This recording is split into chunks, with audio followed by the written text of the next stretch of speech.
कनिका शनाया के सपोर्ट में आगे आकर नव्या पर हाथ उठाने ही वाली थी कि तभी नव्या ने उसके हाथ को पकड़कर पीछे की ओर मोड़ दिया। Back of! ये नजारा देखकर हर कोई पीछे हट गया। सबको समझ आ गया था कि नव्या सिर्फ मेंटली नहीं बल्कि फिजिकली भी बहुत स्ट्रांग थी। कनिका दर्द से करहा रही थी। तभी नव्या ने उसका हाथ छोड़कर उसे पीछे की तरफ धक्का दे दिया। मेरे और मेरे बेटे के सामने दोबारा आने की कोशिश मत करना, नव्या ने कहा और आरव का हाथ पकड़कर वहां से जाने लगी। तभी कनिका ने चिल्लाते हुए कहा, हे, याद है ना, अगले हफ्ते दादी का बर्थडे है, आना मत भूलना। कनिका के मुंह से मीनू दादी के बारे में सुनकर नव्या के कदम खुद ब खुद रुक गए। उसने तुरंत पलटकर कनिका की तरफ देखा। कनिका समझ गई थी कि उसका पैंतरा काम कर गया था। नव्या ने तुरंत उसके पास जाकर पूछा, दादी का बर्थडे? तुम्हें उससे क्या लेना देना? तुम्हें तो उनका जन्मदिन याद भी नहीं रहता है। नव्या ने घबरा कर पूछा। वो दादी को लेकर किसी भी तरह का रिस्क नहीं लेना चाहती थी।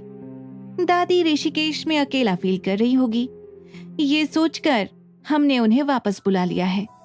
वैसे भी अब तुम तो हो नहीं उनके साथ, तो उनका ख्याल हमें ही रखना है ना, कनिका ने नाटक करते हुए कहा। नव्या को पता था कि उसे दादी की जरा भी फिक्र नहीं है। कनिका, मुझे नहीं पता कि तुम्हारे दिमाग में क्या चल रहा है, लेकिन अगर दादी को कुछ भी हुआ तो मैं छोड़ूंगी नहीं तुम्हें। नव्या की तड़प देखकर कनिका को खुशी मिल रही थी।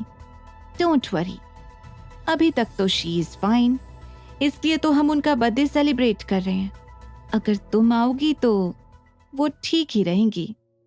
हाँ, अगर तुम नहीं आई तो उनके ठीक रहने की कोई गारंटी नहीं है, कनिका ने उसे धमकाते हुए कहा। Shameless, how dare you! कम से कम दादी को तो अपने सेल्फिश गेम से दूर रखो। हदें तो तुमने 6 साल पहले ही पार कर दी थी। अब तुम इतनी गिर गई हो कि मुझे परेशान करने के लिए दादी को यूज कर रही हो। छी! नव्या ने चिढ़ते हुए कहा। अब सब कुछ तुम पर डिपेंड करता है। इन शॉर्ट, दादी की वेल बीइंग अब तुम्हारे हाथों में है। कनिका, अगर दादी को एक खरोच भी आई ना तो आई विल किल यू। इतना कहकर नव्या आरव का हाथ पकड़कर वहां से चली गई। भले ही कनिका कह रही हो कि दादी ठीक है, पर नव्या को उसकी बातों पर जरा भी भरोसा नहीं हो रहा था। वो सोच रही थी कि अगर दादी को कुछ भी हुआ तो उसकी जिम्मेदार शायद वो खुद होगी। घर जाते वक्त वो यही सोच रही थी कि अगर मीनू दादी सच में घर वापस आ गई हैं तो उन्होंने नव्या को कुछ क्यों नहीं बताया। पता नहीं वो लोग दादी को कैसे ट्रीट कर रहे होंगे। उसने घबराकर मन में सोचा। दादी भले ही एक स्ट्रॉन्ग लेडी थी, लेकिन नव्या की माँ कविता की डेथ के बाद से ही वो बिल्कुल अकेली पड़ गई थी। नव्या ने कई बार उन्हें कविता की फोटो के साथ रोते हुए देखा था। वो नहीं चाहती थी कि शिखा और कनिका दादी के जख्मों को ताज़ा करके उन्हें और दुख पहुंचाएं। दादी की फिक्र में नव्या का माथा फटा जा रहा था। उसे देखकर आरव ने पूछा, मम्मा, सुपर दादी वापस आ गई हैं क्या? वो हमसे क्यों नहीं मिली? वो उस घर में ठीक तो होंगी ना? वहां तो सब बैड पीपल रहते हैं।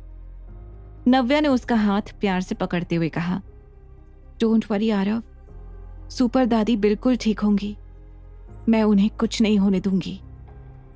भले ही उसने आरव को दिलासा दे दिया था, लेकिन अंदर ही अंदर वो खुद भी मीनू दादी के लिए डरी हुई थी। जैसे ही वो लोग घर पहुंचे, मरियम ने नव्या का चेहरा देखते ही पूछा, नव्या, सब ठीक तो है ना? मरियम को पहले से ही खबर मिल गई थी कि स्कूल के बाहर क्या हुआ था। नव्या ने सोचा भी नहीं था कि उसके बिना बताए खबर इतनी जल्दी घर तक पहुंच जाएगी। हम बिल्कुल ठीक है आंटी। वो इतनी अपसेट थी कि इतना कहकर चुपचाप अपने रूम में चली गई। मरियम को लग रहा था कि नव्या और आरव स्कूल वाले इंसिडेंट को लेकर काफी परेशान हैं। दूसरी ओर शनाया नव्या से थप्पड़ खाने के बाद गुस्से से उबल रही थी। उसे आज तक किसी ने गुस्से से छुआ तक नहीं था। उसने सोच लिया था कि वो नव्या को इतनी आसानी से छोड़ेगी नहीं। वो तुरंत रोते हुए शेखावत परिवार के पास पहुंची। आगे की कहानी जानने के लिए देखें अगला एपिसोड सिर्फ पॉकेट FM के YouTube चैनल पर। और द रिटर्न के सारे एपिसोड्स को सुनने के लिए डिस्क्रिप्शन में दी लिंक से डाउनलोड करें पॉकेट FM ऐप।